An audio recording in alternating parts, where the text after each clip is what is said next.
ఈరోజు మన కథ నక్క, కోతి, కాకి. మోసానికి మోసం.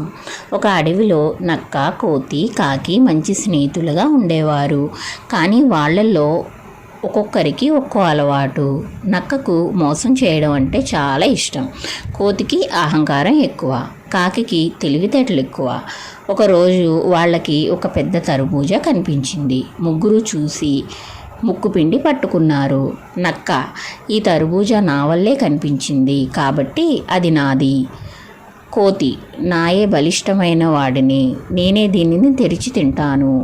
ఇక కాకి, అరే అరే నన్ను వినండి, మనం ముగ్గురు దీనిని సమానంగా పంచుకుందాం అంది. మూడులు ఇద్దరు కాకి మాట వినలేదు. చివరికి కాకి చురుగ్గా మాట మార్చింది. ఒకే ఓ పద్ధతి ఉంది, మనం ఒక పరీక్ష చేద్దాం. ఎవరైనా తన మెదడుతో ఇతరులను మోసం చేయగలిగితే తర్బూజా అంతా అతనిదే. నక్కకు ఇది వినగానే ఆనందం వచ్చింది. ఇది నాకే నప్పుతుంది అనుకుంది. ఇక పరీక్ష మొదలైంది. మొదట నక్క ముందుకు వచ్చి ఇలా అంది. నక్క, చూడండి, నాకు మంత్రాలు వచ్చు. ఇప్పుడు చూస్తే ఈ తర్బూజా గోపురంగా మారిపోతుంది. అంతా తానొక మంత్రం అన్నట్టు నకిలీగా పాటలు పలికింది. కానీ తర్బూజా ఏమాత్రం మారలేదు. కోతి అబ్బురపడి నవ్వేసింది. ఇక ఏమిటి, మంత్రాలు పఠించలేనట్టుంది.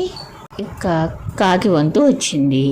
కాకి ఎగిరిపోయి ఒక చిన్న రాయి తీసుకొచ్చింది.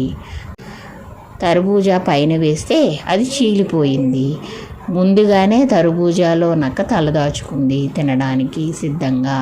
కాకి చెప్పింది, ఇదే నా మోసం. నక్క మోసం చేయాలని వచ్చి తానే మోసపోయింది. కోతి, అదే నిజం. ఇప్పుడు తర్బూజా మనదే. ఇక నక్క తలపై తర్బూజా గుజ్జు పడింది. నక్క తల పట్టుకుని బయటకు వచ్చింది. ముగ్గురు కలిసి చివరికి తర్బూజా తిన్నారు. కానీ నక్క నోరు తీయకుండా మౌనంగా తిన్నది. ఎందుకంటే మోసం చేయాలన్నా తానే మోసపోయానని. నీతి, బలవంతంగా కాకుండా తెలివిగా వ్యవహరిస్తే విజయం నీది. మోసం చేసేవాళ్ళు ఎప్పటికైనా తామే మోసపోతారు.